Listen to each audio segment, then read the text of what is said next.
Ini adalah ayat pertama dari kitab Tao Te Ching.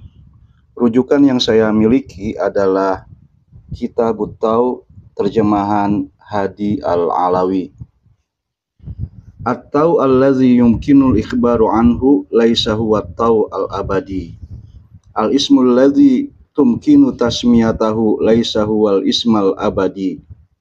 Ghairul musamma huwa mubtada'us sama'i wal ardi. Al-musamma huwa ummu asyrati alafi syai'i. Daimul la rogbati yarol mahjuba. Daimul rogbati yarol mashhuda.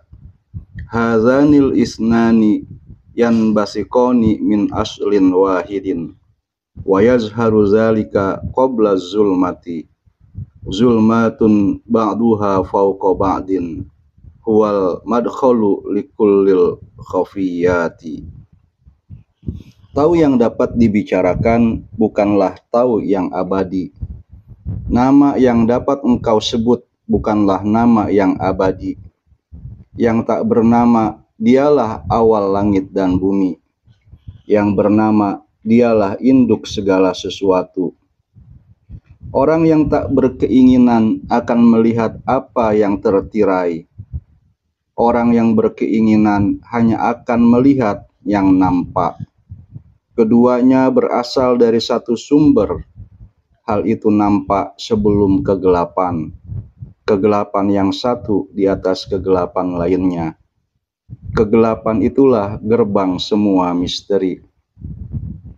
Tao adalah jalan yang lurus, atau pedoman hidup, atau agama.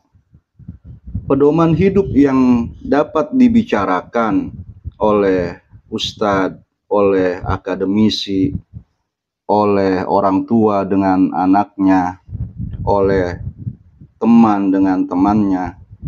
Bukanlah agama, bukanlah jalan lurus yang abadi, tapi apa yang dapat masing-masing orang pahami sesuai dengan kapasitas dan kompetensinya. Nama yang dapat engkau sebut yaitu nama Tuhan, nama Sang Pencipta yang Maha Kuasa, bukanlah nama Dia yang abadi, bukanlah nama Tuhan yang sejati, tapi Tuhan yang dapat dikonsepsi oleh diri kita masing-masing. Yang tak bernama dialah awal langit dan bumi.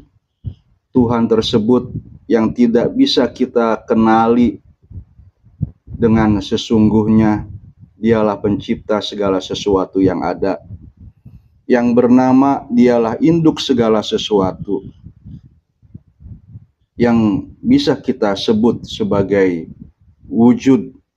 Yang pertama, dialah yang menyebabkan keberadaan alam dunia dengan segala isinya. Orang yang tak berkeinginan, orang yang tidak menginginkan alam semesta, tapi dia hanya menginginkan jalan yang lurus itu, hanya menginginkan Tuhan yang sejati. Dialah yang dapat melihat apa yang tertirai, dapat melihat makna di balik ayat-ayat, di balik kalimat-kalimat, kata-kata, dan huruf-huruf di dalam kitab suci.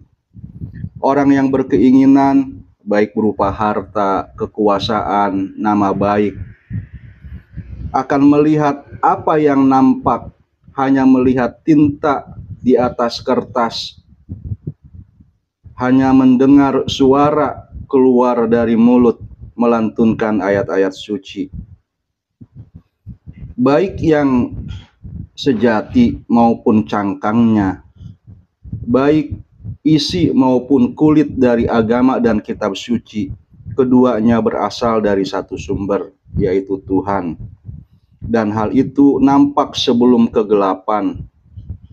Wujud dan ketiadaan itu sudah ada sebelum ada kegelapan berupa materi. Kegelapan yang satu di atas kegelapan lainnya. Materi yang ada di dunia ini sangat tebal.